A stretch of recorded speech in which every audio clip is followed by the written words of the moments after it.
So hello everyone, and welcome to this second online meeting of Working Group Cultural Services for Inclusive Cities. Thank you for being with us this morning. I hope you can hear me well and can also see the slides I'm sharing at the moment. I see that more people are joining us as I am speaking, so welcome to everybody. And for those of you who were not with us last week and are joining for the first time, this is a webinar from the Eurocities Working Group Cultural Services for Inclusive Cities, and we are together for about an hour and a half. We are here to discuss how cities can measure the social impact and value of culture, and today is our second session. The session is hosted by Eurocities, together with colleagues from Belfast, Gothenburg and Düsseldorf, who are our working group chairs and vice chair. I will be moderating the session, and Julie, my colleague, will be our chat moderator, so do not hesitate to write in the chat if you have any issue or any question. Before we start, just a short reminder about the rules of the webinar. So the chat is for questions, don't hesitate to share yours, and Julie will take a couple of questions as we go. Use the chat also if you have a technical issue, and we will try to solve them. Please mute yourself if you're not speaking and switch off your video as well. And yesterday you have received a link to the Eurocities website where you can download today's presentation, so you can follow them from your own computer if you don't see the screen I'm sharing now. And last but not least, this webinar is being recorded for internal purposes, and I will send you the link later. Now, some information for those who are joining for the first time and a reminder for the others. So you know that because our working group could not meet in real life this spring, we put together an online program around the topic of measuring the social value of culture. And last week, we had our first session where we looked at the topic from a research perspective, while today will be more about practical implementations in cities. The webinar series intends to find some answers to the following questions. What difference do arts and culture make to people's lives, and how to measure that difference, and how can cities evidence the impact of arts and culture activities in terms of health, well-being and communities? The topic has become very timely now that European countries hit by the coronavirus crisis enter recovery phase, and governments are prioritizing as well what happens next. So nothing is more important today than being able to articulate the value and effects of culture and cultural engagement. From last week, we discussed that we know already a lot about the effects of cultural engagement, but the research is still scattered around. That's why the work of academics like those working in the Center for Cultural Value based at the University of Leeds is important to gather the different research and the people, the artists and the funders who make culture benefit from it or can contribute to the research. The center aims to become a broker and facilitate new ways of thinking and working across the sectors. And our first guest last week was Sue Hayton, who is Associate Director at the Center for Cultural Value and who explained the purpose of the center and the challenges it aims to solve. We also discussed how the instrumental value of culture remains very hard to measure. And our second guest was Klaas Grinel from the University of Gothenburg. And he presented his report called The Value and Social Effects of Culture, where he describes culture as an ecology rather than an economy. And in the report, he says that this innovative perspective on the sector might help in asserting the specificities of the cultural field, develop specific concepts, and also build confidence in the sector. So in the end, what we learned is that evaluation is not only a necessary evil for funders, it is also important for cultural practitioners and city officers working in culture to understand the effect of their programs and activities and adapt them to changing needs of the audience or the population.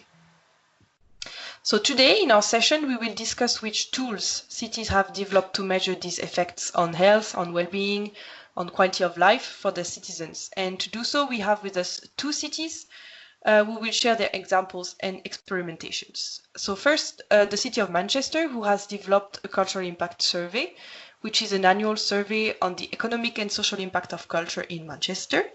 open to all cultural organizations in the city, but compulsory for those funded by Manchester City Council. So Thorsten Meyer from Manchester will tell us more about it in a moment. And then we will hear from the city of Belfast, which is also our working group chair. And Janice Smith will tell us about their new impact evaluation approach. So Janice is leading on creating this new evaluation framework in Belfast and will give us some details about it in the second part of the webinar. We also had on the program the city of Leeuwarden, but unfortunately Jantine cannot be with us this morning, so she sends her regards to all of you.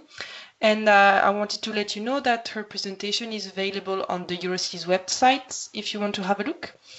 And she provided as well a very detailed document on how Leeuwarden has developed this measuring program for the European Capital of Culture year back in 2018, which was also the first measurement of the size of the impact of investments in culture in the city.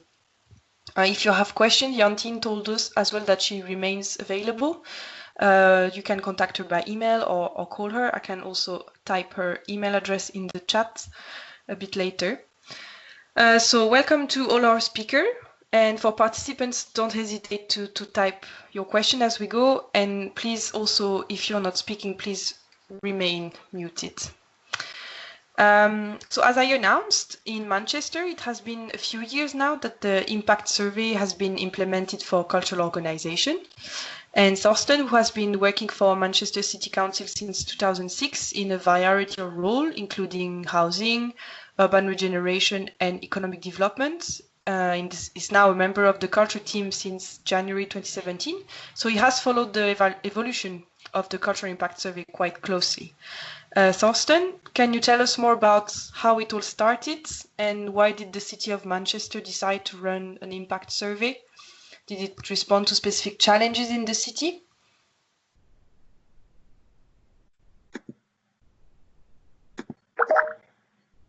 Good morning, everybody. Can you hear me? Yes. Excellent. Brilliant. So first of all, thank you very much for inviting me to speak. It's great to be here. I think we've agreed a bit of a sort of question and answer session because the survey itself is very place focused. So unless you're not familiar with Manchester, a lot of the information will be rather uninteresting. So I think it's probably best to talk about the principles of the survey rather than the actual nitty-gritty detail. However, I hope you had a chance to look at the presentation I've provided or are having a look at it now, just to get a flavor of what we're looking at in the survey. So as Cecile said, we have run the survey since 2014 and have been on a bit of a journey with the survey, I think it's fair to say. So initially we had an external consultant working with us on the development of the survey, and particularly on the calculation of growth value added, which is one of our sort of key stats that we produce every year. So the additional value that culture brings to Manchester's economy. The current version or edition of the survey is an online process that we've run now for the third year, which is mandatory, as Cecile said, for our funded organizations. So we have a portfolio of about 40 organizations, which are the staple of the survey, which respond every year. And when we present the results and findings of this survey, we focus on those 40 organizations which respond year on year.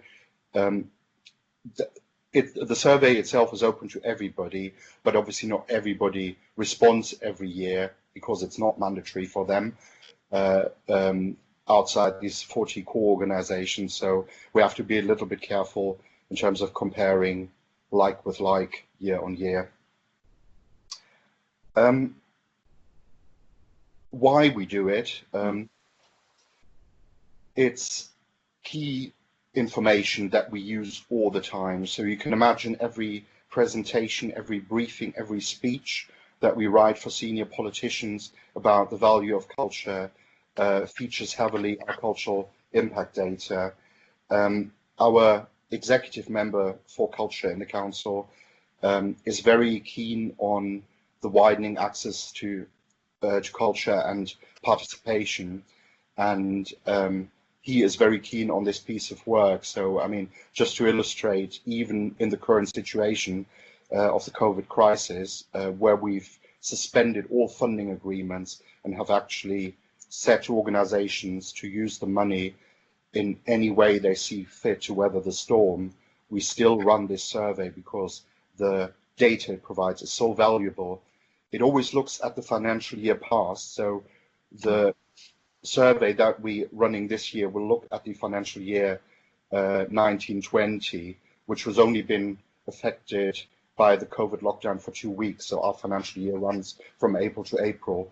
So when it comes to actually assessing the impact of the crisis next year, this benchmark will be absolutely critical to see what the lockdown has done to our cultural sector. It also feeds into various streams of governance. So it feeds into political scrutiny.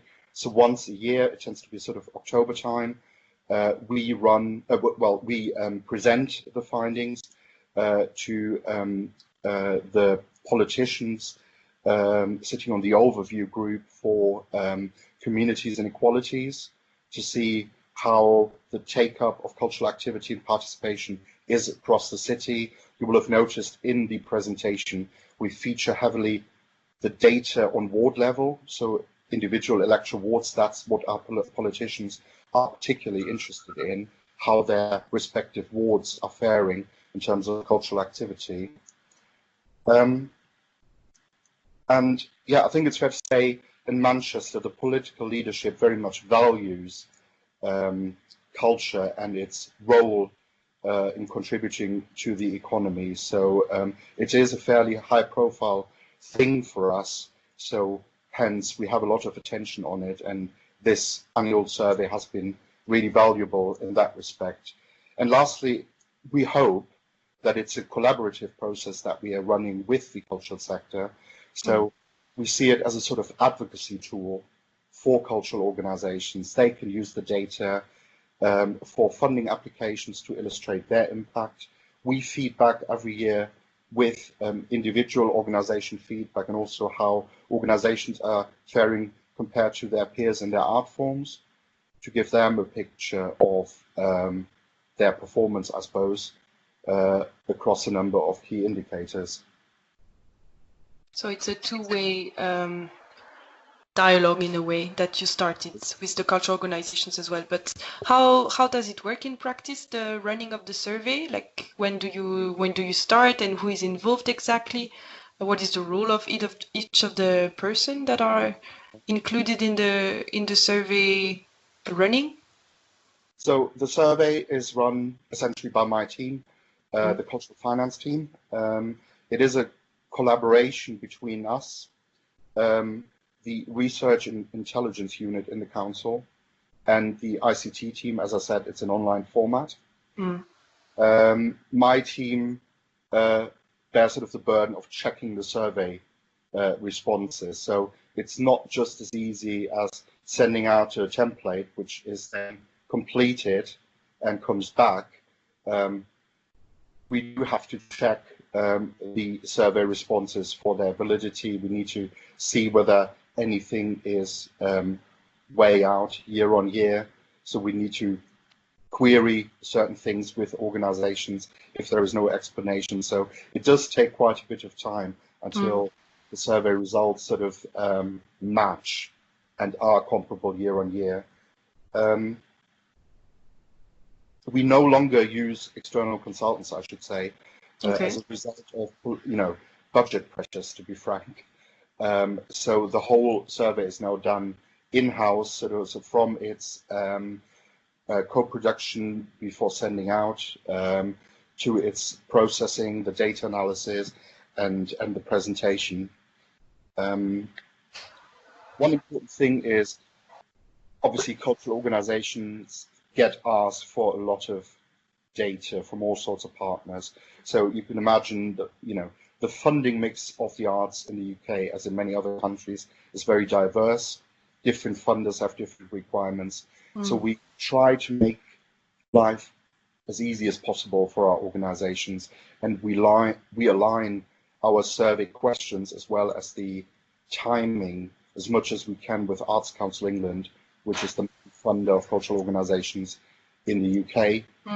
So we send our survey out at the same time, and we ask similar questions. So, just to make it easy for organizations, especially smaller one, which might not have a dedicated data person working on their returns. Is this part of the challenges maybe you faced as well in the very beginning when the survey was launched? I can imagine that not all the organizations knew how to collect their data, or maybe they were not saving them for this purpose. So what kind of challenges did you face in the beginning, and are they solved now, or were solutions found? Definitely. I mean, I think the Arts Council alignment has really helped, and that's something that we've really sort of tackled 3 years ago. So for the first few years of the service, I think there was a bit of a problem with a disconnect between the Arts Council monitoring requirement and ours. But I think we've sort of solved that, especially trying to align the categories that we're asking. So, simple things like age categories amongst participants, for instance. I think before we implemented the last version of the survey 3 years ago, there was a bit of a co-design process with the sector as well. So we got a working group together of cultural organizations to actually look at it, to test the survey, and to give us detailed feedback as to how we could improve the functionality for them. And since you launched it, did you notice any surprising things or some notable results or effects of the survey in culture in Manchester? There are always sort of you make assumptions, don't you, about certain area, about coverage of arts organizations. In many respects, the data tells us what other data tells us. So, cultural engagement is very much along the lines of other indicators in the city, like employment, like health outcomes. So areas which are deprived in some respects tend to be deprived in other respects. So, what we're finding as a rule of thumb, the further you live away from the city centre where there's a concentration of cultural organisations, the least likely you are to be engaged in cultural activity of any sort. However, there are some weird little anomalies, like an area in North Manchester, which tends to be quite a cold spot in terms of cultural activity, which features really heavily in terms of engagement in classical music, which we sort of call the Moston Miracle. But yeah, I think it is really valuable to sort of see the sort of granular data, so North Manchester is not a monolithic area, for instance. There are very much differences between different wards, and as I said, what we've really sort of what really came out is the distance between residents where they live and the city centre, and how that bears out on their cultural activity. And there are many reasons for that. The cost of transport is one of them, and just sort of the barriers that people feel. Some communities in Manchester tend to be quite insular of things. So one of the ways we try to deal with that is to have organisations deliver activity in the areas rather than expect people to come into the city centre and consume culture or take part in culture. And did you use these results to change or start a different policy or practice? Like you said, the difference between the neighborhoods in the north and in the center. Did you start any specific policies based on the result of the survey? Yeah, I mean, we're a small team. We gather the data and we present the results. We do feed it back and we mirror to the sector and sort of say, and discuss what needs to be done. So the survey results feed into various groups. So I mentioned the political scrutiny. There's also a group of cultural leaders. So that's the chief executives and directors of cultural organizations, most cultural organizations in Manchester, which have a subgroup working on cultural engagement.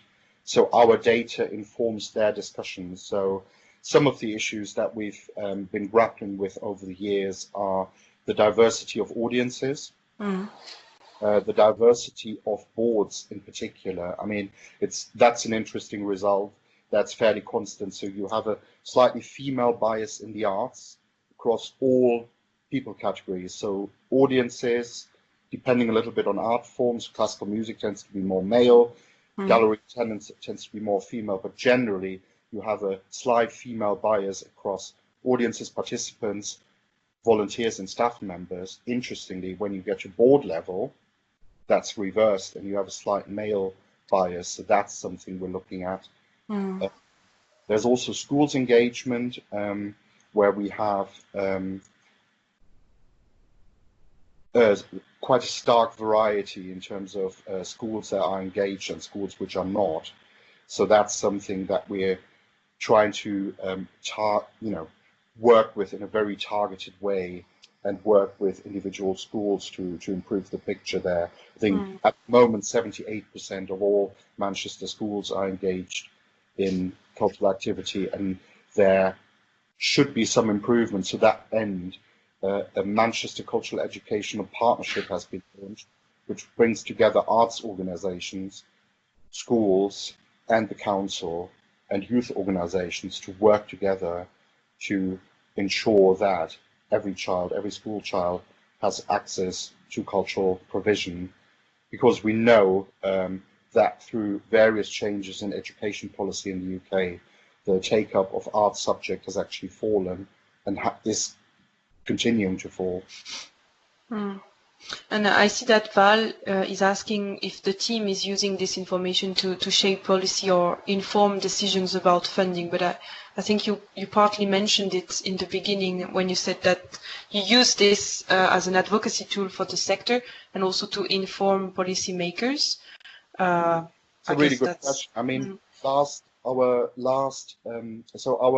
small to medium grant funding program is currently running for 4 years, which is in line with Arts Council funding. So they have for the National Portfolio Organisation, which is their main funding program. It's running 2018 to 22. So we've aligned our funding with that. But when it came to assessing applications for that funding program, it was very much aligned to social impacts that organizations were having, achieving, and sort of expecting to achieve. Yeah, that's quite an interesting slide there that you brought up, Cecile. So this is our investment in culture on an annual basis, so 6 million, and you can see there how much other funding that sort of levers into the city. But our funding is very much so, our grant agreements are very much around social impacts and the sort of additional value of culture in terms of working with certain communities, their schools engagement, their community engagement, their employability programs, and also their willingness to invite residents into their decision-making processes and their governance. And then if cities present here today would do the same, were to do the same, what would be your feedback or your advice for a possible transfer of this type of survey? So maybe, for instance, what did the consultant told you in the beginning when you started when you started this journey? What were the mistakes you should not make, or what would you do differently if you had to do it again? When I read this question, I was sort of slightly reluctant, because obviously I don't want to tell people to suck eggs, and I'm sure everybody here is very sort of versed in these questions, but I actually did come up with two answers to this. So I think my first piece of advice is to take your time and get it right in terms of the design, because you do want the results to be comparable year on year. So you don't want to change the process too much between 2 years. So if you're setting out, do spend time, speak to the sector, and come up with a format you're comfortable with, because, as I said, nothing is more annoying than having to change halfway through and ending up through data sets that are not really comparable. And I think that's probably it. I mean, places are very different in terms of their demographics, I think in terms of their concentration of cultural organizations. So one thing that's probably worth thinking about is the sample size. So we have struggled in the past with sample sizes. So not every organization can answer every question. So, for instance, the diversity of volunteers is something that a lot of organizations, they don't record that. That's something to think about. If you're asking the sector to come back to you with information, I think have a good conversation about what's possible and what's simply not feasible for that particular place. You know, we've ended up throwing out quite a few questions over time because they were just not producing any meaningful data. I see that there is a question from Christine. Christine, do you want to ask it to Torsten now? Otherwise I can also read. So yeah, I was just interested, Torsten, your survey is not mandatory, so I was just asking what other questions do you ask, that people must complete to show how they've their impact, funded organisations. Do they have a more basic level of reporting questions? So that's a good question. It hasn't occurred yet that an organisation hasn't responded, so we don't really have to. We have a system for our funding that every funded organisation has a named relationship officer in the council. So we don't just talk to organisation when it comes to the survey. We do have. It tends to be quarterly meetings with funded organisations, and quarterly returns from organisations, and then monthly meetings. So there is a really close relationship between council and the funded sector, and we've not come across a case where we had to police this. It is written into all our funding agreements, so I think we would take a very dim view if an organisation wouldn't play ball. And as I said, even in the current situation where we've sort of lowered the burden on organisations in terms of reporting to us during the lockdown, we would expect to sort of a bit of a quid pro quo, and organisations to come back to us with information when we request it. So, just for instance, we have run since the lockdown 2 versions of an impact survey, which asking what the impact of the lockdown on organisations is, what scenarios they're modelling in terms of redundancies and potential insolvency, and what government support they are using, and if they are not, why not? And I have to say the response rate was really encouraging. So I think there is just a sort of level of trust and between the council and organisations. Plus, they know we use the data to argue their case for funding with politicians, so they're quite aware of that. So it's in their own interest as well to reply. But you said that the survey is compulsory for organisations funded by the council, but I guess it's important to also have data from other organisations that are not funded. How did you convince these organisations who are not funded by the city to take part in the survey? I guess it's also this advocacy tool that you can derive from the results, but maybe there's other reasons or other arguments? Yeah, there is that. I mean, there is a benefit, I suppose, to be part of this ecology of organizations. We get together every year where I present back the results of the survey. They also may want to become funded organizations in the future. So there is a sort of incentive to be sort of part of the, part of the fold, really. But yeah, it's a question, as you said, advocacy and sort of building up the numbers. So it is constant conversations, and we do drop the survey into every conversation you have with organizations. Is there any other question from participants in the chat? Maybe you can speak out if you have a question. The question from Jenny. Yeah, Jenny is asking something about the number of organizations, so 39.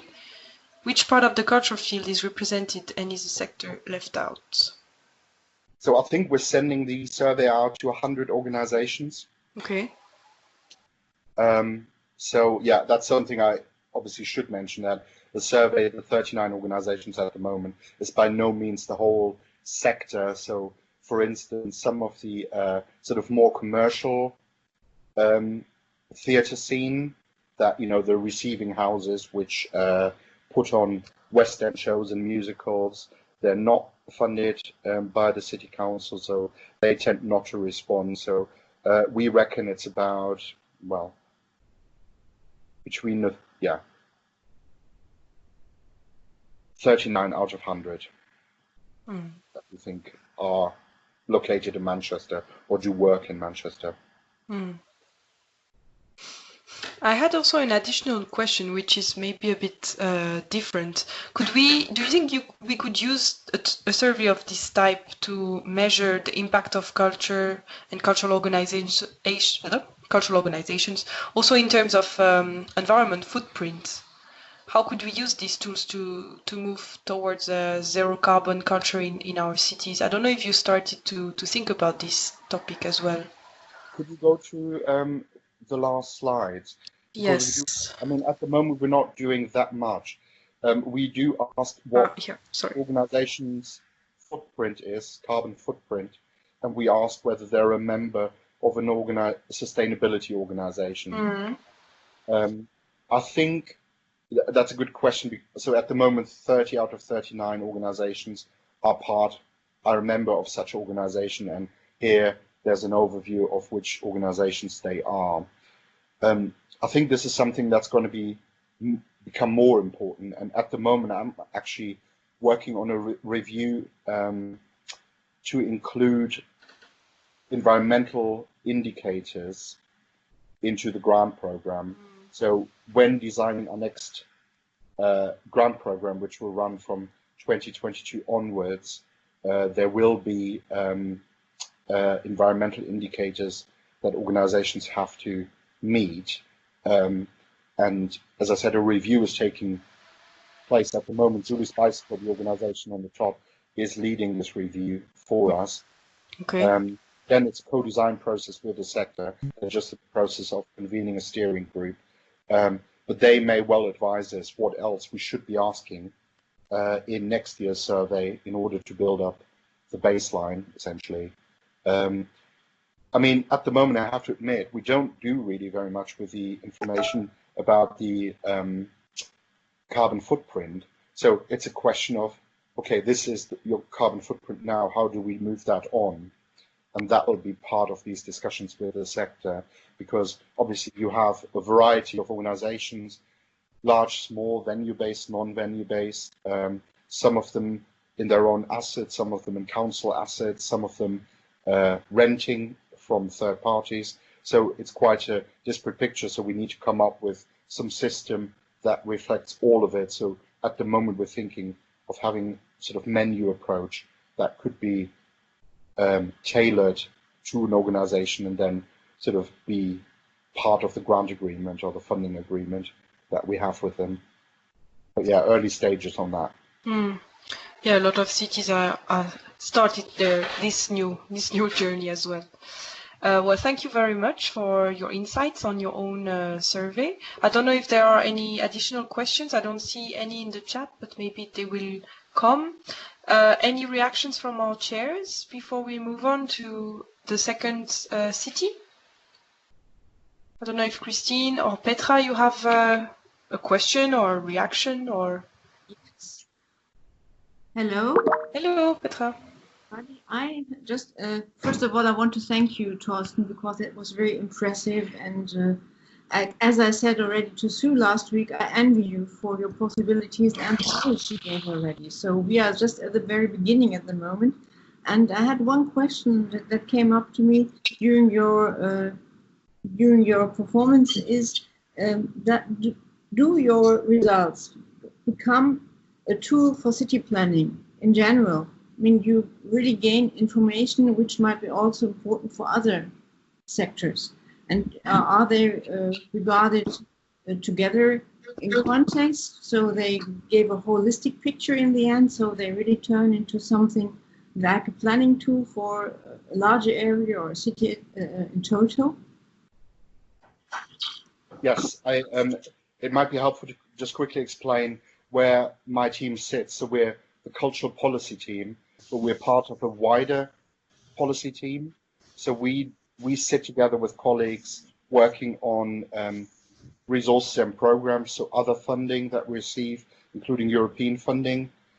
We sit with colleagues from environmental planning and transport strategy, and also with colleagues in economic policy and development.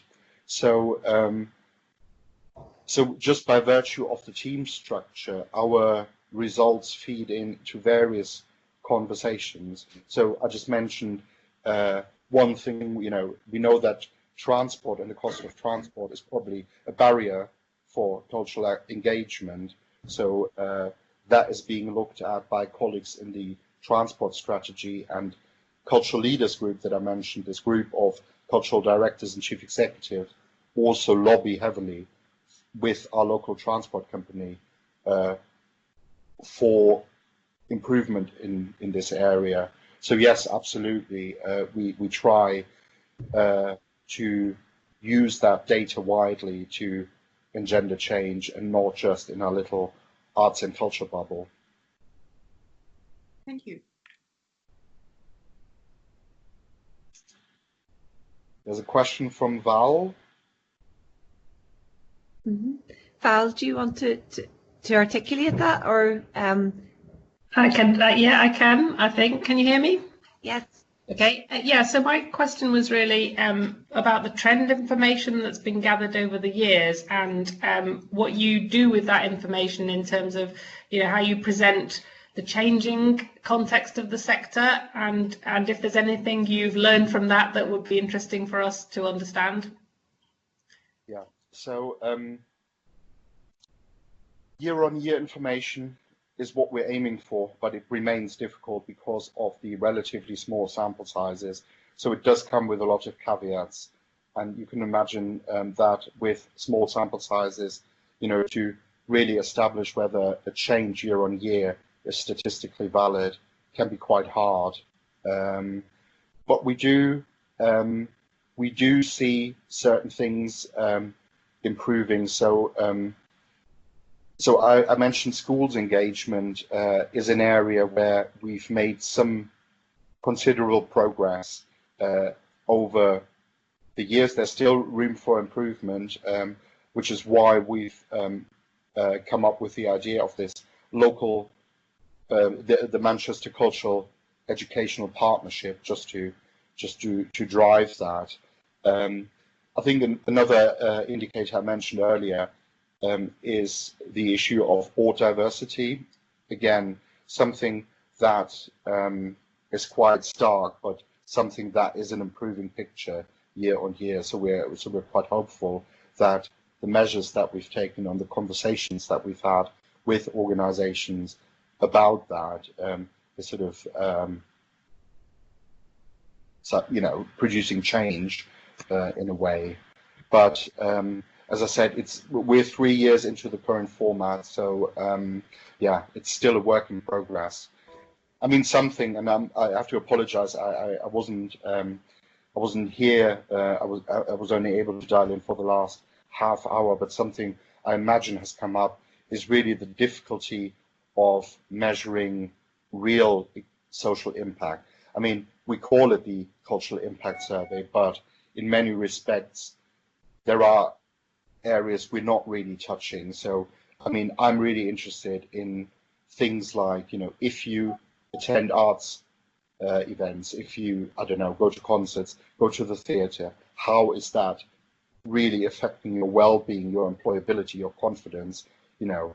And I mean, these are really interesting questions, and at the moment we're not yet in a position to sort of properly address those.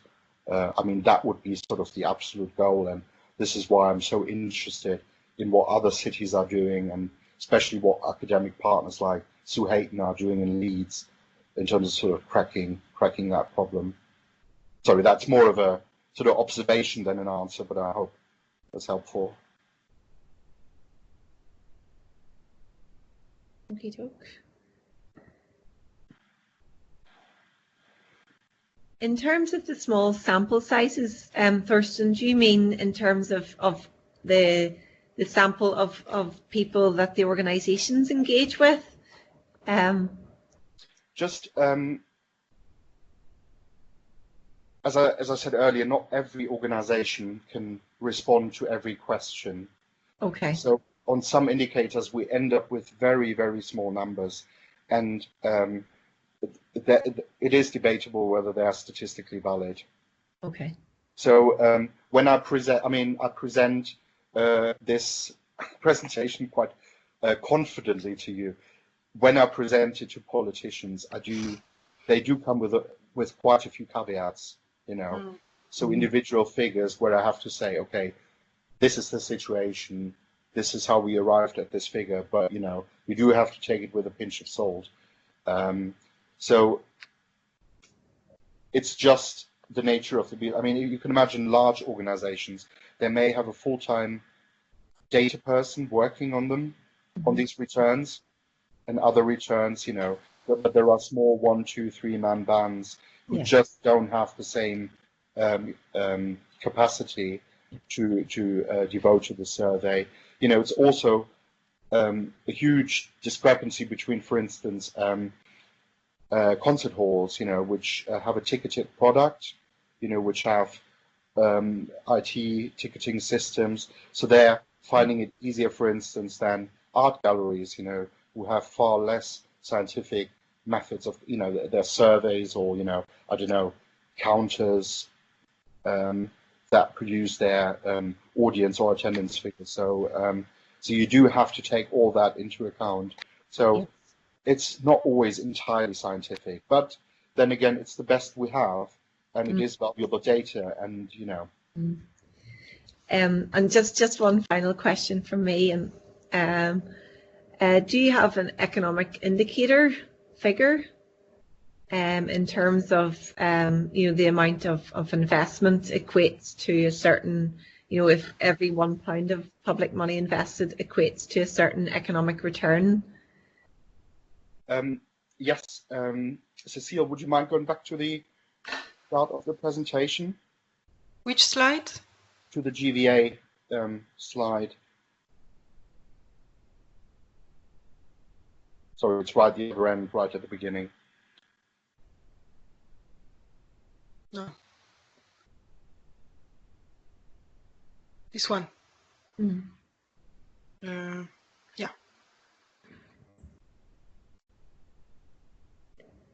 Is it this one? The one before. Oh no, sorry, this is the one. Sorry, yeah.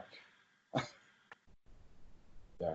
So as I said, this is based on the calculation that the consultants in 2014 came up with. So you can see the headline figure, 137 million estimated growth value added generated by cultural organizations for the Manchester economy, and that breaks down into the GVA generated by the FTEs directly employed by organizations, by net additional expenditure through tourist visits, so that's overnight stays, and additional spending in the economy, and the supply chain. And then we also calculate the volunteer hours, including board members, the number of hours that they've worked in a financial year, and also the number of volunteers. Yeah. Could you just check the next slide, Cecilia? Yeah, and I think I've already talked about this. So this illustrates the investment that Manchester makes through grants and contracts, and the equivalent of private sector income, earned income, so that's merchandise, ticket sale, etc., other public sector grants, and the additional money our investment levers into the city in the cultural sector. So these are the indicators, Christine. Yeah, great. That's great. Thank you very much. That's a really strong insight, Thorsten. And I love the presentation style as well. It's very... Yeah, quite pleased with that. That's actually our communications colleagues have come up with this, so we're quite pleased with it. Well, thank you very much, Thorsten, and thank you for the questions as well of participants. So unfortunately, as I said, Jantine cannot be with us this morning, so we are staying in the UK.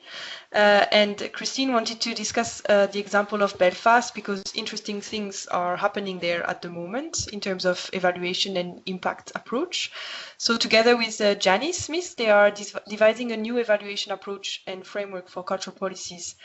And Janice, who previously worked in Belfast City Council, is now freelance, specializing in research, evaluation, community engagement, and project planning, and can tell us a bit more about what is happening in Belfast now. I don't know if I share the presentation or if Janice, you want to do it. Yes, I'll try and do it now. Okay, perfect. So I'll stop sharing this.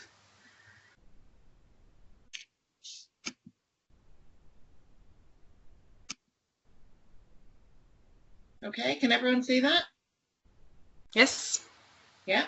Okay. Well, thank you very much, everyone, for having me along this morning. I hope it's sunny somewhere out there. It's raining in Belfast, unfortunately, after a couple of glorious weeks. Yeah, here as well. Yeah. So Christian asked me to speak today about how Belfast is rolling out a process to measure the value and impact of culture as part of its new strategy, A City Imagining. But like Manchester, actually, to tell you about the experience most usefully, I'm actually going to have to go back in time a little bit. So I'm going to go back to 2012 and a previous attempt to embed impact evaluation into the city's arts practice. So in 2012, I worked on Artifacts, which is a framework to measure all the potential benefits of arts in the city. And the reason for doing this was that the council had just come to the end of its previous strategy. And when we looked back to measure success, everything was measured in numbers. And quite a lot of those numbers started with a pound sign in front of it. If you're making the case for investment, or deciding where you're going to invest your money, then solely measuring economic return on investment, then the arts is probably not going to be the best place to invest your money. There are other sectors out there that can demonstrate better economic return on investment.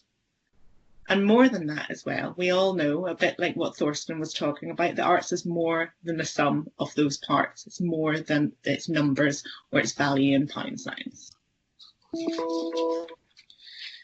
So Artifacts started by identifying all the different potential benefits of the arts. And then we looked at how we could measure them and how we could work with the sector to provide the evidence of those measures. So you'll see here it's identified 59 different outcomes, and they range from things like intrinsic impacts to employment to social connections between people.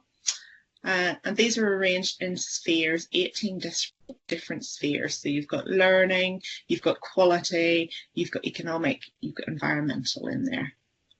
Those spheres then were arranged in strands. So we have individual capabilities, community assets, societal resources, excellence, and quality.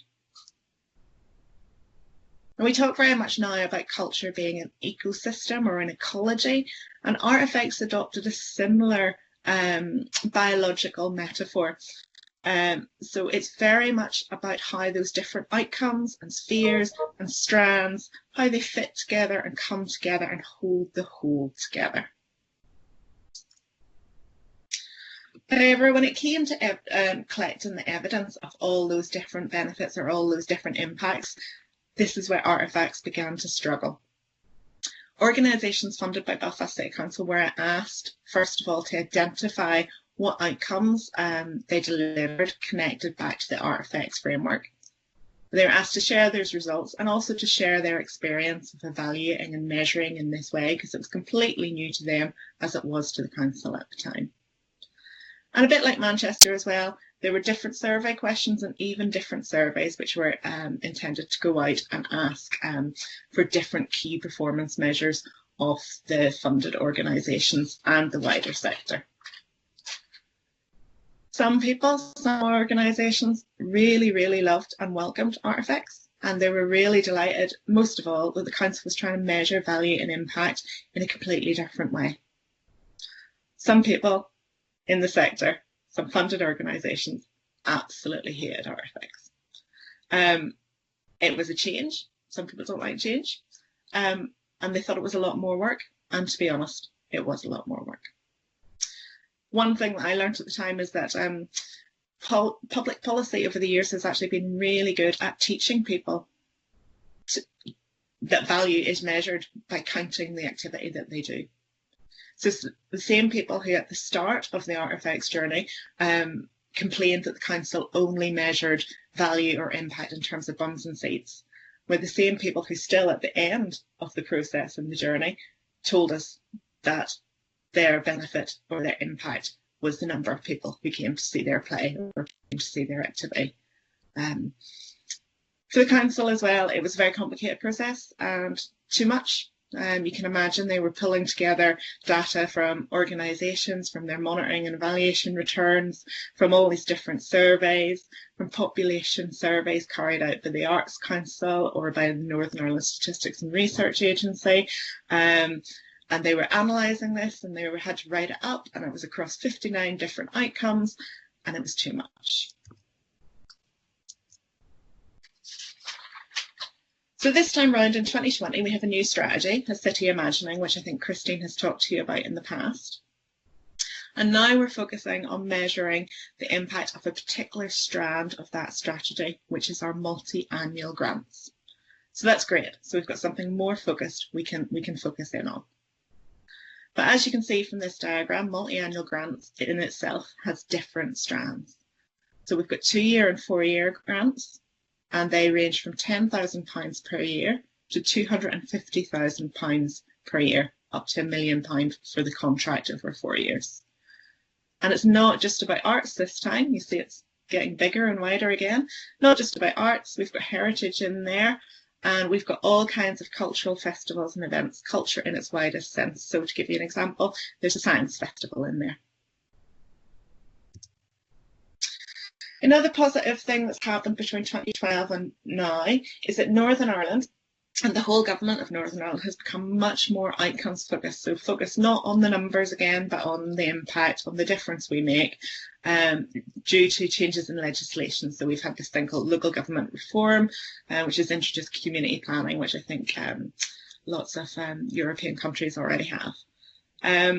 That means we're able now to trace the impact of what we want to do through the multi-annual grants back through the cultural strategy, back through Belfast Community Plan, and back up into the overarching programme for government. And when we looked at what we wanted to do through multi-annual grants, then instead of coming out with 59 outcomes, we came out with these 9 outcome statements that are arranged under the 4 themes of the cultural strategy, A City Imagining. So under a city belonging theme, for example, we want people to feel that culture belongs to them. Under a city challenging, we want a diverse range of people to be involved in culture. A city creating is about the organisations in the sector. And city exploring is about Belfast being known throughout the world as a cultural city. What this means for our clients, for our organisations who receive council funding, the main change that they're going to have to go through is that we're asking them to carry out a cycle of self-evaluation. They will report back then to the council on key performance measures. So again, that's things like attendees, or dare I say it, bums on seats. And like Manchester, actually, we've also tried to streamline this. Going back, we've done this since 2012. So we've tried to streamline those key performance measures, the questions we ask, the definitions we use with the Arts Council and other key funders as well.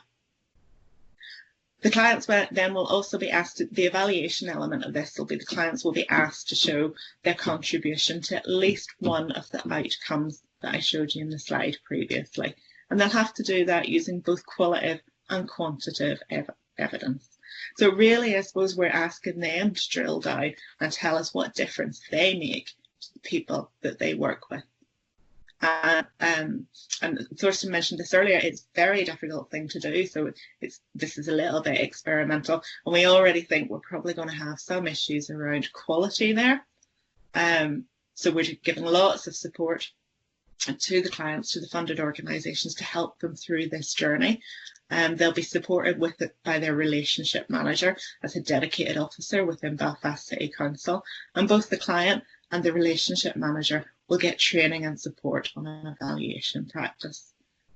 And also, as Thorsten mentioned earlier, probably another of the risks associated with this kind of methodology is whether we'll be able to aggregate the data up to show a picture of an impact on the whole city or the whole population. So the council will also be going through this evaluation cycle as well. So it'll be it's experimental, so it'll learn as it goes. And as well as collecting data then from the client monitoring and evaluation, we're looking at the council's looking at rolling out an audience impact pilot. So it'll work with its funded clients and other stakeholders, the likes of the Arts Council here, to try to capture how Belfast audiences respond to culture. And that's an indicator of quality and an indicator of the city creating theme. There'll also be an economic impact pilot with festivals and events, and that will be measuring the value of the tourism draw as an indicator of a city exploring. And I think one thing to note maybe here as well is that the economic impact is now an indicator of the impact, but not the impact of culture itself. Council will also pull together data from different population data from different sources, so the likes of the Continuous Household Survey, which looks at how the whole population engages in culture. And this, the council as a whole will be supported by a data development working group, which will comprise some of the funded clients, the Arts Council, the local tourist board, and other key stakeholders. And they'll also look at other opportunities. So, for example, maybe further ways in which we can streamline the monitoring and evaluation across different funders and make it easier on the funded clients. So the council will try to aggregate this data, and it will report the key results in its annual report. Throughout the year, it will share good news stories, and there will be a mid and end evaluation of multi-annual grants and the approach to monitoring and evaluation itself. Finally, as I said earlier, one of the most important reasons to evaluate is to learn from what you've done. And I suppose this PowerPoint has been a very simplified overview of a multi-strand stage process. So I just wanted to take one example in a little bit more detail of how it will roll out and how every stage is dependent on the success of the previous stage. So I'll take the client evaluation as an example. In year one and in year two, the focus is very much on improving the quality of evaluation practice. And that's with the council as well. So it's about the clients and the council working together to improve their evaluation practice. And for that reason, the self-evaluation reports and the findings of it are not linked to grant payments. Clients will continue to get their grant payments based on a separate monitoring report. By year 3, we're intending to link the grant payments to the quality of the self-evaluation, but not the achievement of the outcomes themselves. And then by 2024, in time for the next round of multi-annual grants to open, we're hoping that it will open with a full performance-related, outcomes-based grant scheme. Thank you. Thanks, Janice. Christine, is there anything you want to add to Janice's presentation? So at the moment we have been starting to test the theory with some of our clients. So Janice has been on the field as such, talking to organisations and testing the methodology. And I think that's part of our approach, is always to work with the sector as much as possible to try and shape our activity and our action plans. So at the moment we're literally out talking to people and doing testing and getting feedback, which will help shape, I think, Janice, that has already helped you kind of shape your approach as well. Yeah, it has. We've been slightly hampered, I suppose, in the current crisis. We've decided not, for example, to test the framework and the evaluation guidance on our festivals and events, because, to be honest, they just won't have anything to monitor and evaluate this year and have more pressing concerns at the moment. But we have gone ahead and done some testing on some of the arts clients, and I suppose the feedback has been mixed, actually. Once again, some people love it, some people hate it. I suppose we're trying to accommodate all those different views as best we can, but without diluting what we're trying to do, because I suppose the council's very keen really to show some leadership. We know that this is an issue, that effective evaluation is a problem for the council, for the sector. It's important because we need to advocate the benefit that it brings to the city. It's a really important area that the council needs to show leadership. There will be resistance. We will listen to people, but we have to keep moving forward. Yeah, absolutely.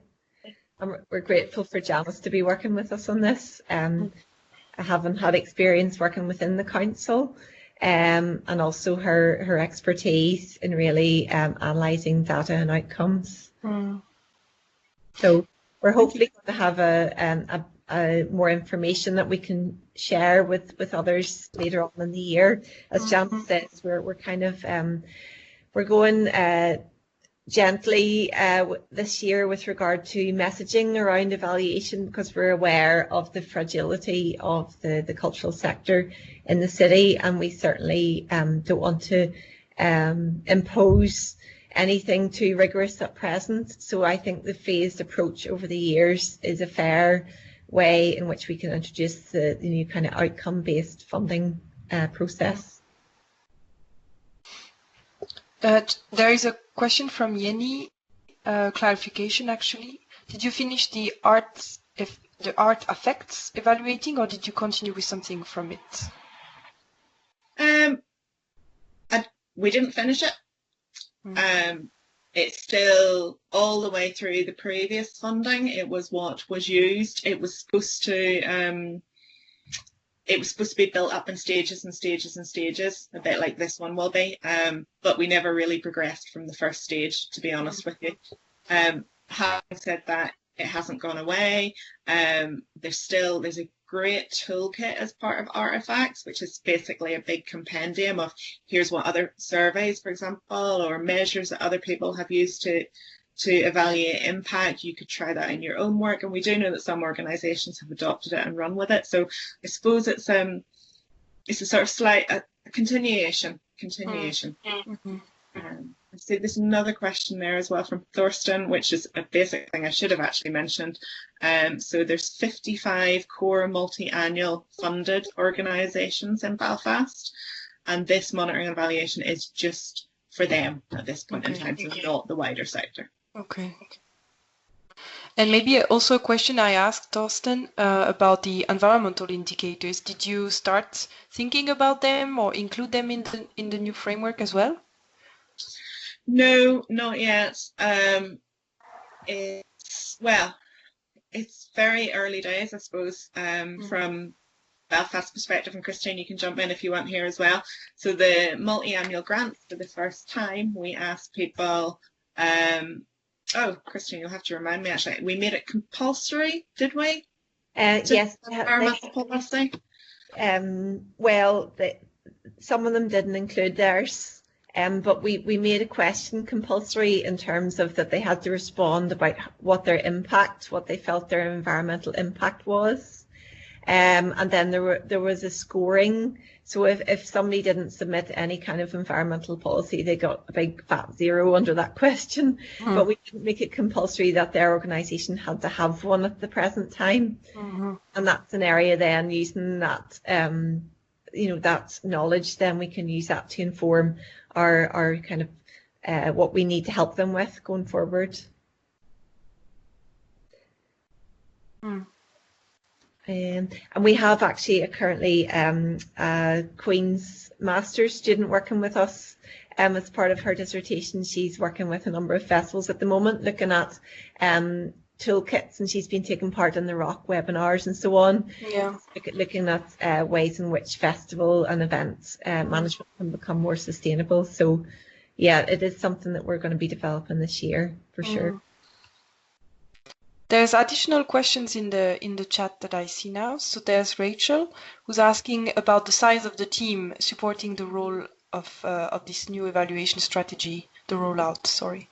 So is it a big team or a small team like in Manchester? You have to do everything on your own. So the team, Christine, you can jump in. It's about 12 people, isn't it? Across the events and tourism, culture, arts and heritage teams, there is about 12 at the moment. We're undergoing an organisational review. So those there's like 2 separate units at the moment who will join up. So we will eventually have that team of 12, but at the present time there are like 5 officers who have the role as relationship managers, just like you, Thorsten, in Manchester, have the dedicated relationship with the organisations. And whilst that review is being undertaken, it will be up to us to manage this just within our culture and arts team, which is there's 5 officers at the moment who will look at this specifically. Mm. And Kersto is also asking something. Kersto, do you want to say it out loud or should I read the question? I don't know if you have a microphone working. Hello? Hello. Do you hear me? Yes. Yes, thank you for an interesting presentation, really, both of you. I'm listening for your experiences of trying to absorb and adapt all the qualitative aspects of the social impact of culture, which they are so hard to get and to present in an aggregated way. But did you say something about that you are using interviews or descriptions or more detail to get more detailed aspects of the effects or the impacts? I don't know if I got it right there. And could you say something about that? Sure. Yes, it is complicated. I think it's the first thing to acknowledge, and I hope we get it right. But it'll be a work in progress for a while. So when I said that government has changed in Northern Ireland since 2012, and we've got local government reform and we've got community planning, which is great. And the way local and central government in Northern Ireland has decided to evaluate impact is using a methodology you're probably familiar with called outcomes-based accountability, which looks at indicators and performance measures and the story behind the baseline or the story behind the statistic. So that is how the council will report back on this monitoring and evaluation process each of those 4 themes under a city imagining, so a city belonging, a city creating, a city challenging, and a city exploring, has their own report card. And the report card is made up of performance measures, numbers and percentages, and indicators of impact, and then, as you say, actually case studies and descriptions and stories behind those statistics. So it's a combination of those 2 things. Does that help answer your question? Yes, thank you. Yep. Thank you. I don't see any other question in the chat. I don't know if Petra, you wanted to add anything as a working group chair?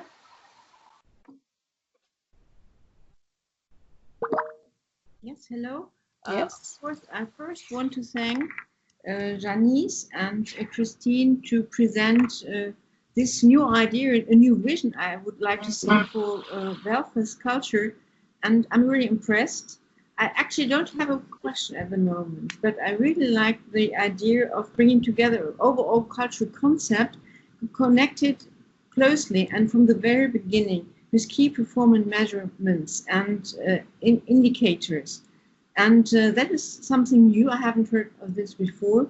And like I always also said to Thorsten already, those things are quite new to us here in Germany. We are a little back behind you. And so that's really an inspiration for us to think about things like this ourselves. So that's all I would like to say for the moment. Really have to swallow it first before really come to questions. That was quite a lot. Thank you very much again. Thank you. Thank you, Petra. Thank you. I also wanted to thank our speakers, Thorsten and Janice. And thanks also to the participants for your questions and your inputs. I appreciate that you shared the different journeys you took with members today. And I think your presentations were all quite clear and open and honest as well. So in the challenges that you met and the problems that we encounter or the difficulties that it can create, this type of work. But I hope still it was useful for members listening today. It's a pity that Jantine could not present how Leeuwarden has developed their own measuring program as part of the European Capital of Culture back in 2018. But as I said, her presentation is available on the Eurocities website, so if you want to have a look. And she also provided a very detailed report on monitoring and evaluation in the city, so you can have a look at that. And you can also contact her if you have questions about this. I hope she would be able to present in another occasion. Anything from the chairs in terms of feedback? What will you take from today's discussion? If you have any learning point or lessons, things to remember?